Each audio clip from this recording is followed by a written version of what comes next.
Hello bookish people, welcome back to my channel. My name is Megan. In today's video we're going to be doing my November wrap up. These are all the books I read in the month of November. I read 17 books this month, so we have a lot to review. Let's just get right into it. So first I have a stack of books here, and then I have some books I just read through my library audio app, so those I don't have physically, so those we're going to go over at the end. But starting off with my physical stack I have here, on top we have Spy Family volumes 3 and 4. So I read these two this month. I read 1 and 2 in October, 3 and 4 in November, and I plan to read 5 and 6 in December.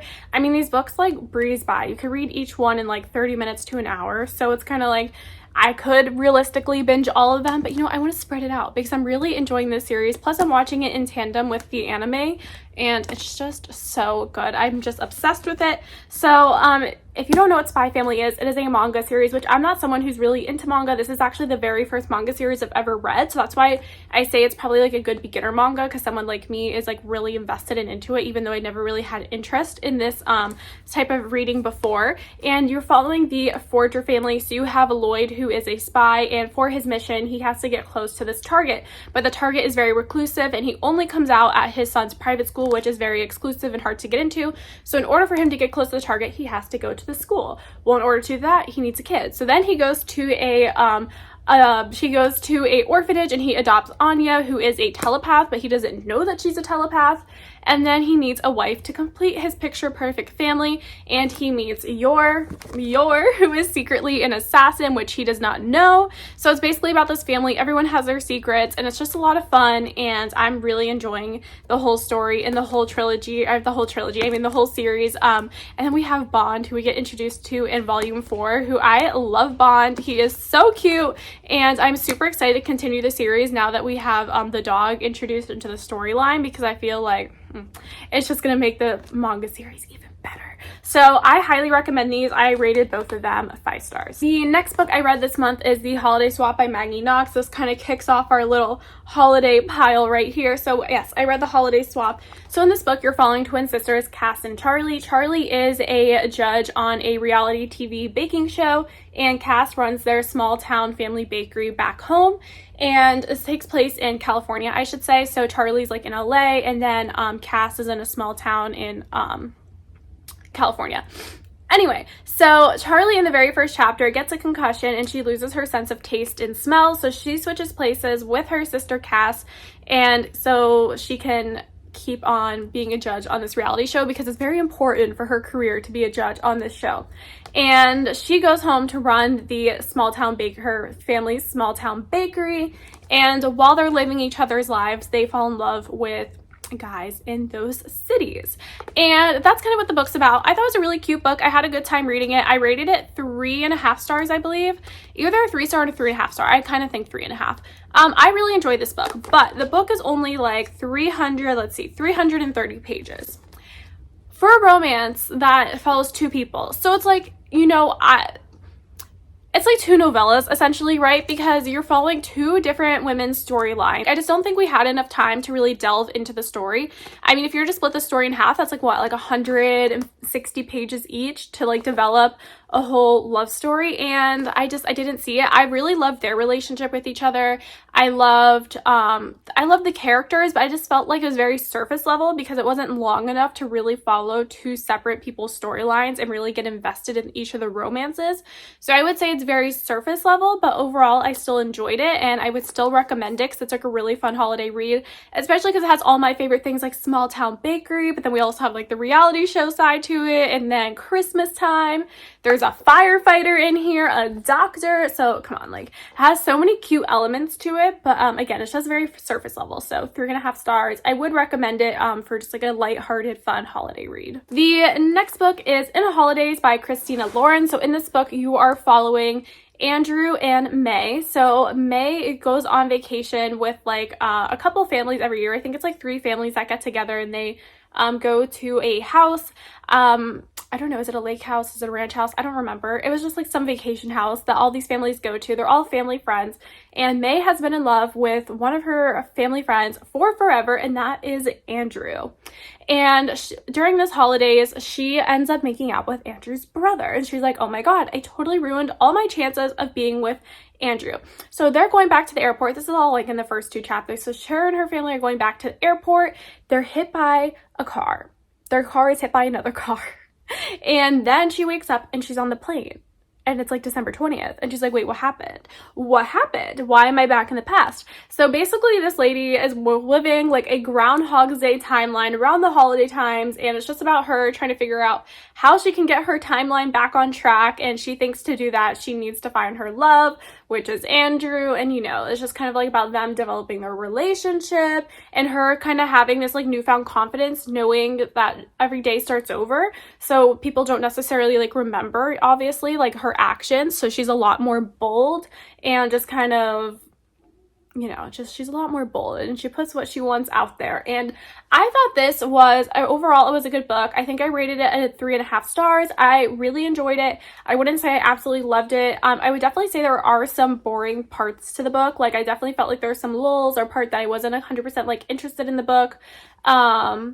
And I don't know, there's just like some things that I didn't love about it, but overall I thought it was a cute holiday read. I'm not mad I read it. I am happy I read it because this is one that has been on my TBR for a while.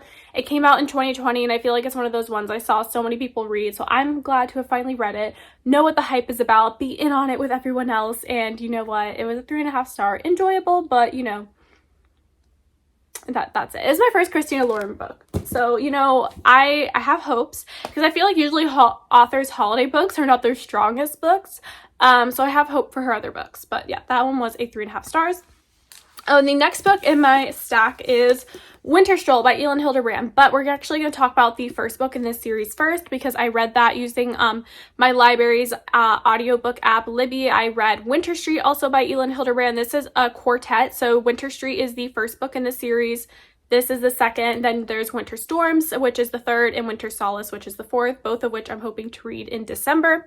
So first we'll talk about these first 2 books. So Winter Street, you get introduced to the family. This whole quartet, you're following the Quinn family. So you have Kelly, who is the dad, and he runs the Nantucket Inn, and then he runs it with his wife Mitzi. And in the very first chapter, Mitzi is caught cheating on him with the guy who plays Santa Claus at the Nantucket Inn, and she ends up leaving him, and his kids see that he's depressed, so they call his ex-wife Margaret, and so she kind of comes around for the holidays. So now Kelly and Margaret from their previous marriage have 3 kids together. They have Patrick, Kevin, and Ava, and then Mitzi and Kelly have 1 child together who is Bart, and they're all grown adult children now. So we have Patrick, who is a guy who works on Wall Street, and he's in a little bit of trouble. Then we have Kevin, who is a bartender, and he is currently in a relationship with one of the maids at the Nantucket Inn. He's kind of like the failure of the family, or that's how he perceives himself, especially compared to like his Wall Street brother.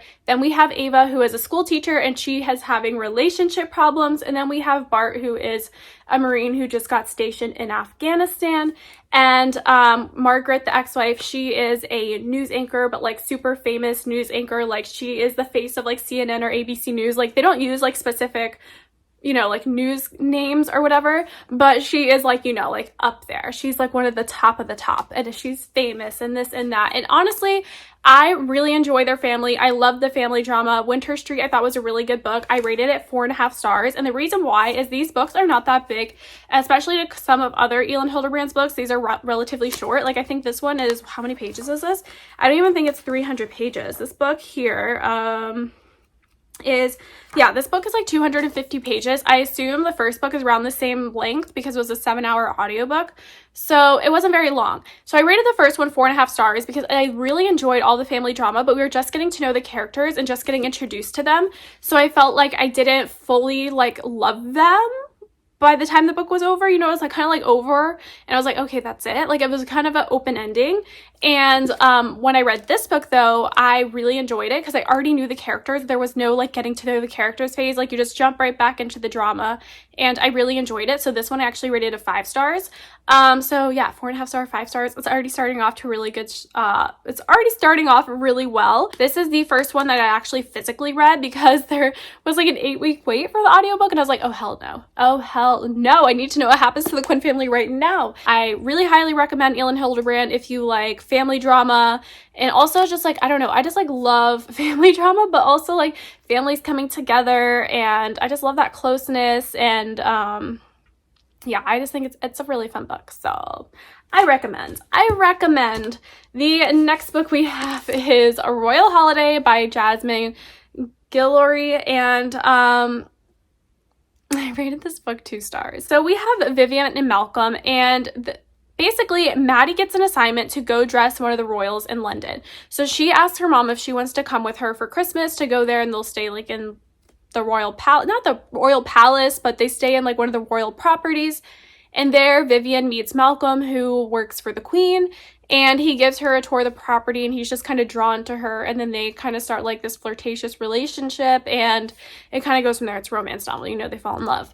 I thought this book was very boring. First of all, I didn't really get Christmas vibes from this book. I mean, other than they mentioned Christmas and this and that, but there wasn't really any holiday Christmas vibes, which is fine, but yeah. Also, I don't know, it was just, I think maybe because the main characters are a lot older, they're so proper and they're so like formal with each other. I'm like, there's no way you fall in love with somebody like that. There's no way you're turned on by somebody who talks so proper and formal. Like there was no like casualness between the characters, like, and there was like no like joking, I guess. Like, I don't know, it just all felt very proper and formal, and I was like, didn't vibe with their banter. I didn't vibe with like their love story. Like I didn't see how they could fall in love with each other, I guess, because I don't know, I just was not a fan of the 2 main characters. I wasn't a fan of their personalities. It was kind of boring. I felt like nothing really happened in the book. So yeah, I rated it 2 stars, which is kind of disappointing. We'll see how Jasmine Guillory does for me, because I read The Proposal, rated it 3 stars. Wedding Date, I rated 4 stars. This one I rated 2 stars. So her ratings for me are really all over the map. So I'm going to continue reading her books as I thrift them at Goodwill, and we shall see if she improves for me. The next book I have here is The Lost Apothecary by Sarah Penner. This is a book that has been on my radar since it came out. But if you know me, I wait to find books in the thrift store before I read them. I recently thrifted this book. I was so excited. It moved to the top of my TBR, and I finally read it. So this is a historical fiction book, and you're following two timelines. I was gonna say dual POVs, which it is dual POV, but it's also dual POV with dual timelines. So in the historical fiction element of the book, you're following Nella, who is this lady who runs the Lost Apothecary. Well, I don't think they even call it the Lost Apothecary. That is a reference because she is in the present looking for it in the past. Anyway, she runs this apothecary shop in Bear Alley, and she basically sells poisons to women who having issues with their husbands. And not just like, oh, he cheated on me type of issues. No, like he is taking advantage of like the women who work for them type of situations. You know what I mean? Those types of issues with men. And so she runs this shop where she sells poisons to women who need to deal with their husbands. In the present timeline, you're following Caroline, who's going through a rough patch in her marriage. Well, she's actually like in the process of deciding whether she wants to stay with her husband or leave her husband. They had a 10-year anniversary trip planned to go to London. And right before the trip, she found out that her husband was having an affair with one of his coworkers. So she decides to go on this 10th anniversary trip by herself. While she's there, she finds this artifact. She does like some sort of like, I don't know, like tourist thing, and where you like look for artifacts, and then she finds this bottle with a bear stamp on it. And that leads her down this path of discovering the apothecary. It's why it's called The Lost Apothecary, because she kind of goes on this research mission to kind of figure out where the bottle came from, what was this apothecary, what were the stories of the people who ran the shop, because she's really fascinated by like everyday people in history. Like she loves history, but she doesn't love to learn about the famous people everybody knows about. She likes to learn about the people that nobody knows their names, and kind of learns the story of the everyday person in the past. And I thought this was a really good book. Overall, I really liked it. I would say Caroline's husband, like that whole storyline where he comes to London and then the events that happen after he comes to London, I felt were very weird and out there, and it made me be like, what did she ever see in this guy? Because I was like, wow, he's very like, I mean, I guess this is kind of spoilery, but not really. Like, you're not going to get what I'm saying unless you've read the book, so just, like, tread with caution. But, like, his actions in the book once he gets to London are very manipulative, and it's just kind of like, how were you ever with him? Like, if this is what he's doing now, like, I don't know. It just kind of, like, made me question what their relationship was even like before he cheated on her. Because, yeah, that whole storyline I just didn't like, and I was just, like, weirded out. I was like, who does that? Like, this guy's, like, literally crazy. But I really enjoyed the storyline with Nella, and I forgot the little girl's name, but there's, like, a little girl that kind of gets introduced to this apothecary shop and starts helping Nella, and I really loved that dynamic and that storyline.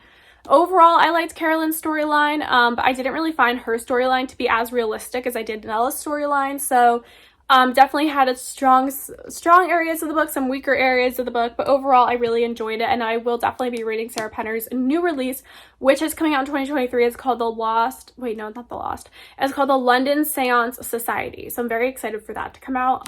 But yeah, and honestly, this book is so beautiful. I actually really love the cover for this. The next book I read this month is The Atlas Paradox by Olive V. Blake. This book I rated 3 stars. Overall, I would say I enjoyed the book. I enjoyed it, parts of it. Overall, okay, the book was kind of boring, I'm not gonna lie. I felt like there was not a lot of things that happened in this book. I believe that it's supposed to be a trilogy, so there's gonna be the Atlas 6, there's the Atlas Paradox, and I think there's one more, and it's gonna like be a trilogy. I don't think it's gonna be longer than that. So in the case that is a trilogy, this felt like a very middle book syndrome. Wait, it has middle book syndrome. Yes, has middle book syndrome. Is very filler book. Like, I felt not a lot happens. Like, even the beginning kicks off, and I didn't feel like it really kicked off with a bang or anything. And then as we're going through the book, it's kind of like, okay. And then the ending kind of keeps you captivated for the next book. Like, I was just, like, kind of bored, and I was like, I don't know about this series. But then the ending, I'm like, damn, I want to read the next book. That's what I'm saying is very middle book syndrome. Like, it's, like, just filler until the end hooks you for the last one, you know? And I felt like more could have happened in this book. And not to say things didn't happen, but I don't think they really had an impact on the overall story. So, for example, Ezra's storyline I felt was kind of pointless. Unless something crazy happens in book 3 to kind of bring that storyline back to relevance. I don't know. Like, in this storyline, it just felt like everything that Ezra's storyline went through was just kind of pointless. And yeah, I didn't really love this book. I'm not gonna lie. There was nothing special about it. It was okay. The next book I read this month is Spells for Forgetting by Adrienne Young. She's the author who wrote Fable and that duology. Or is it a series or is it a duology? I think it's a duology. That YA fantasy duology, that's one that has been on my radar for a while. I've been dying to read it, and then I saw she's coming out with a new release, Book of the Month had it, so I selected it. So I was like, here we go. I was actually really excited to read this book, but I honestly didn't really like it that much. I rated it 3 stars. In this book, you're following Emery and August. So Emery and August, they come from the same town. They were dating when they were teenagers, and then Emery's best friend gets murdered when she's a teenager, and everyone in the town blames August for it, but there's not enough evidence to build a case against him, so they can't arrest him for it. So August ends up leaving town. Emery stays there, and then it's just kind of about when they're adults, August's mom passes away, so he comes back to town to kind of deal with the death of his mother, and they kind of reconnect again, and the town's not happy for him to be back, and there's just like a lot of like drama going on, but like it's so boring. Like, that's the plot to the book, but I really can't tell you the details of what happened because it's just so boring. And also it's like, I guess there is magical realism in it, but I didn't love the magical elements to the book. Like, they didn't feel very fantastical to me. That everything about this book just felt like dreary. That's how I describe this book. Like, it feels dreary and just boring and just not what I was looking for. I rated it 3 stars. It's pretty forgettable as well. Like, I told you again, like the plot to the book, but I'm trying to think to the ending because like I can't even give you a spoiler ending because I don't even like remember, because I was so like bored and just wanted to get to the end of this book. So yeah, definitely not for me. If you enjoyed it, glad you did, because this is one that I was really disappointed in because I was really hoping to like this and I didn't. The next book I read is Other Birds by Sarah Addison Allen. So this book I started reading in September. It was my September book of the month pick. I carried it over to October. Didn't finish it, carried it over to November, finally finished it. And you guys, this book is so short. I think it's literally 300 pages. And it took me 3 months to read it because this book was so boring that I could only get through like 20, 30 pages at a time before like falling asleep or having to put it down or getting distracted on TikTok or something, because I was like, I can't do this. So the first 30% of this book, when I first mentioned this book on my channel and I was like, hey, I'm currently reading this, I was like 30% into the book and I was loving it. I was like, this is gonna be a 4 or 5 stars. It's great. It's like, I was having a good time reading it.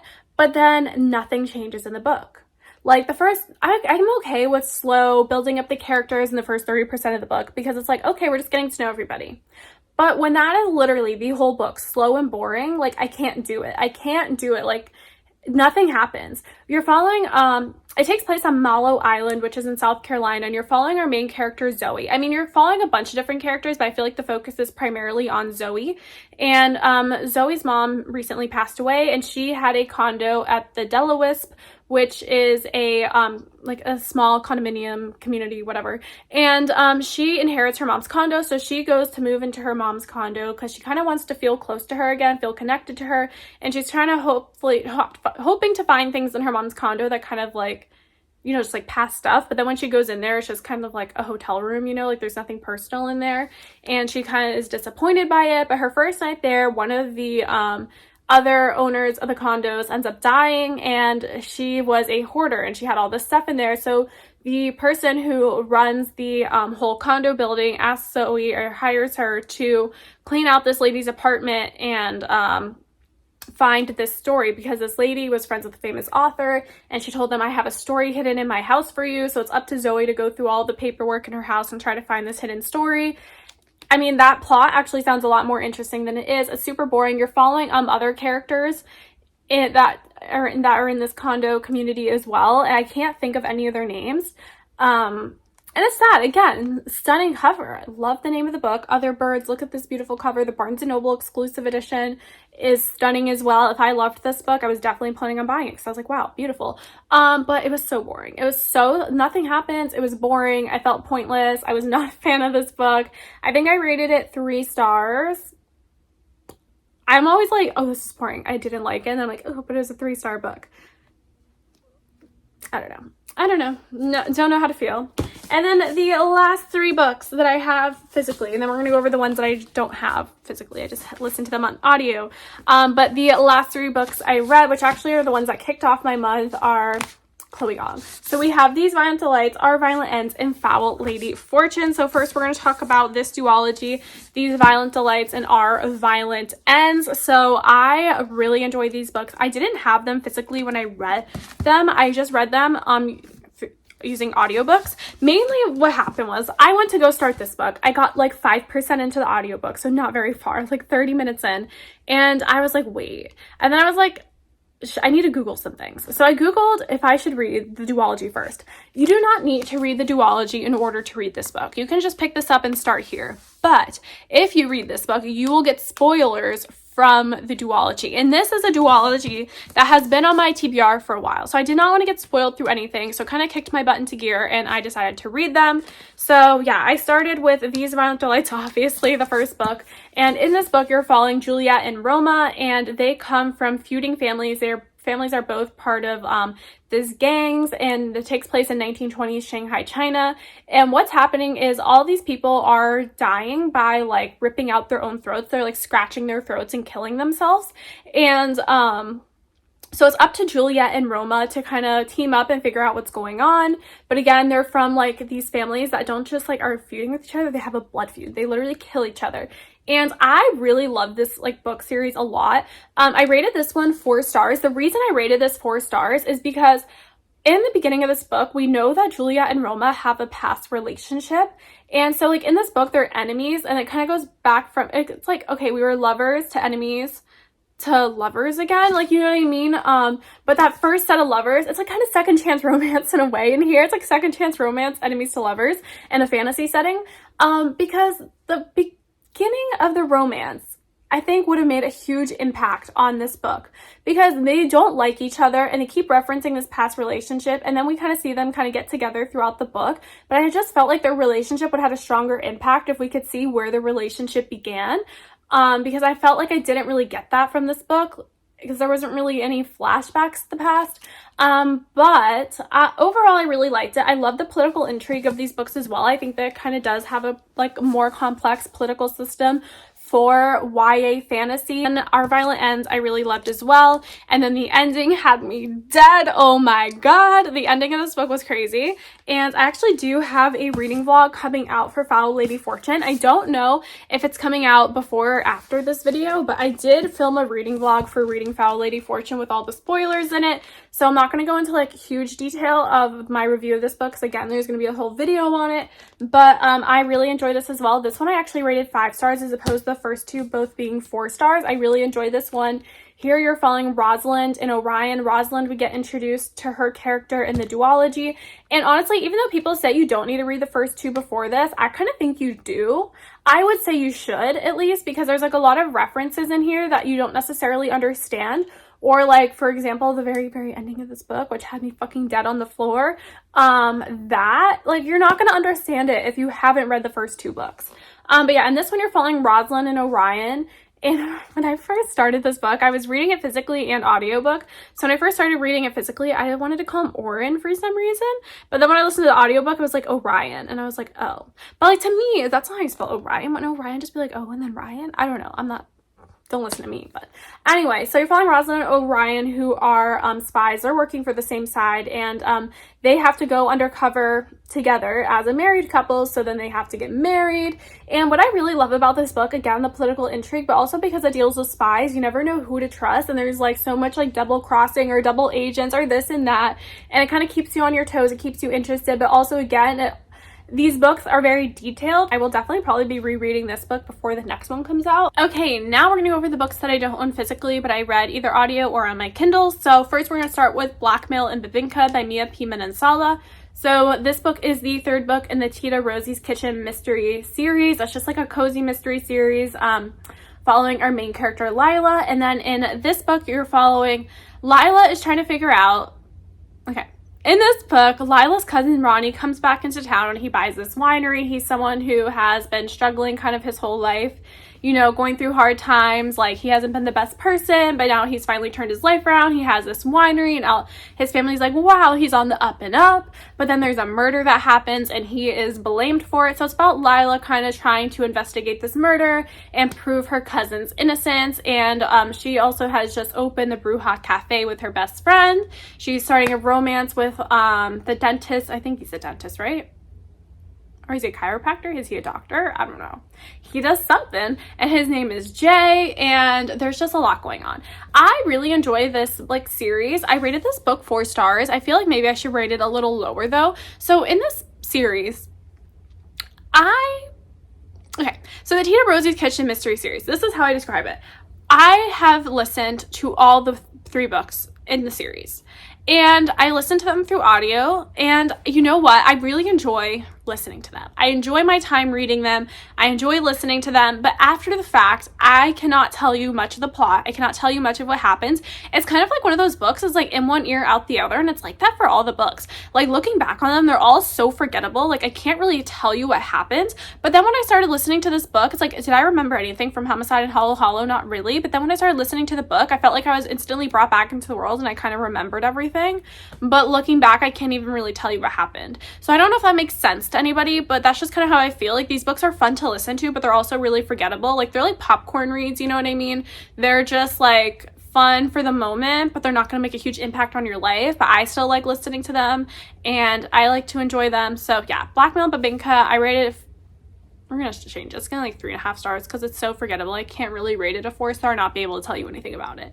So here it is. It was fun, and it also has some Christmas elements to the book as well. So like, there you go. The next book I read was Jackal by Erin E. Adams. This book I actually really enjoyed. I rated it 4 stars. In this book, you're following Liz, who is a Black woman, and she comes from this predominantly white town in rural Pennsylvania.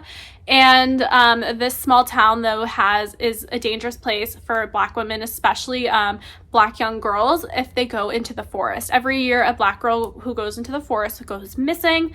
And so Liz was always told never to go in the forest. And she also doesn't really like her small town because of all the racial tensions there.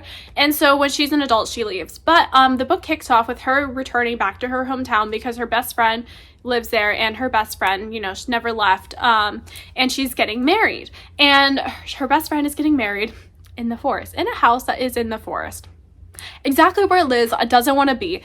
And her best friend is white, but she is marrying a Black man, and they have a child together. So her child is half Black, half white. So during the wedding, her child goes into the forest. Her name's Caroline. Caroline goes into the forest and she goes missing. So it's kind of about Liz trying to figure out what happened to Caroline, and just again dealing with all the racial tensions in the town. And the ending to this book, to me, was like a little bit confusing. I'm not gonna lie. I was a little confused by the very end of the book. And that's why I rated it a 4-star, not a 5-star. Like, overall, my reading experience, the journey was amazing. I really loved it. I think if you're looking for a new mystery thriller that doesn't feel like it's following the same things over and over, I would recommend this one, because I kind of feel like this is more of like a horror than a mystery thriller, in my opinion. I think you could definitely classify this as a horror book. So if you're kind of into horror mystery thriller, like, there you go. I think you'll really enjoy this book. I loved it. Again, up until the very, very ending, I was just like a little bit confused by it. But also too, one of the things I didn't love about this book is when Caroline goes missing, everybody basically kind of like blames Liz for the daughter going missing. But, like, I don't understand why it was Liz's responsibility to watch Caroline. Because, like, I don't think it was. Basically what happens is during the wedding, Caroline is outside playing, and Liz is like, okay, I'm going to go inside and get us some drinks. So she's going into the bar. She's going to get herself a drink. She's going to get her Shirley Temple. And then she kind of gets distracted, like, in the party, in the midst of the wedding, and she's talking to everyone. And then she kind of comes out and she can't find Caroline. And then, she finds this, she goes into the forest, into the trees, and finds like a fat piece of fabric that has blood on it, and she's like, oh my god. So that's when everyone starts freaking out. And it's kind of like, when you're at a wedding or like these types of events, like, don't the kids usually just like kind of like run around, and like all the parents, and like even she goes to the bar, she's like, I can't find Caroline. She's like, oh, she's just out there playing with the other kids. So you know what I mean? Even when Liz originally raised the alarm bells of like, oh, I think she's missing, no one really took it seriously until they found like the bloody thing, and then they eventually, they called the cops and all that. But like, I felt like a lot of people were trying to blame Liz for Caroline's disappearance, and I just didn't understand why that was happening. I was like, it really wasn't her fault. So like, that also too is just kind of weird to me, and I didn't love that. So yeah, there's this book, Jackal. I highly recommend. I rated it 4 stars. I think a lot of people would really enjoy this. And the last book I read this month was Welcome to Winterville by Carrie Elks. So in this book, it is a second chance small town romance set during Christmas time, following Josh and Holly. So you have Holly, who her grandma started this town called Winterville. Her grandma passed away and left the town to her parents in her will. So basically Holly's parents and her cousin's parents now own the town, and they decide they want to sell the town. So they sell it to this big multi-million-dollar company, and the CEO of that company is Josh. Now, Holly and her cousins disagree with their parents, saying you should never have sold the town, and they want to stop the town from being sold, even though it's already been sold to them. They're trying to like stop the transaction somehow. And so Josh comes to town to kind of see what's going on and be like, hey, no, like, I need this project to run smoothly. We spent too much money on this project for something to go wrong. So Holly and Josh see each other, and then they're like, oh shit, I know you. Although Holly pretends like she doesn't know him. She's like, I don't know you. But they know each other from 8 years ago. Josh came to Winterville during a road trip. He kind of got stranded there for a day or two, and Holly and Josh had a one-night stand. But it wasn't just like, oh, we're drunk, we hooked up. It was like they were holed up in her cabin during 2 snowy days, like spilling all their guts and feelings to each other. And so then they never talk to each other again. They see each other 8 years later, and they kind of are on opposing sides, but also have a relationship that they're building together. And I really enjoyed this book a lot. I rated it 3.5 stars. I thought it was a really good romance book. I'm really like loving that 3.5 star ratings for romance lately. I haven't really feel like been giving everything like, it's either like a 5 star or a 3.5 star. Like my 4 stars are just like not happening at the moment. Don't know why. But I really enjoyed this book a lot. I thought it was really fun. I really loved the small town vibes of it. I loved their relationship. I just felt like, I don't know, there's no real reason why it's a 3.5 star, not a 4 star, not a 5 star. It was just the 3.5 star. You know what I mean? Like, just get a sense of when you read a book, you're like, oh, I know what that rating was. It was 3.5. That's just how it was. But I can't really give you a reason as to why that is. But again, I liked their relationship. I actually really liked Josh a lot. And I liked the small town vibes. I liked everybody in the town. I thought everybody in the town was really likable. Again, it's just like a cozy small town romance. If that's what you're looking for, I recommend it. I'm really looking to read the second book in the series. There's 4 books in the series so far. I want to read the second one in December, which is called Hearts in Winter, which follows Everly, who you see a lot of Everly in this book. And I really liked her character in this book, so I'm very excited for her own book, which is the next one. And yeah, that is all the books that I read in the month of November. I hope you guys enjoyed this video, and I will see you guys in the next one. Bye!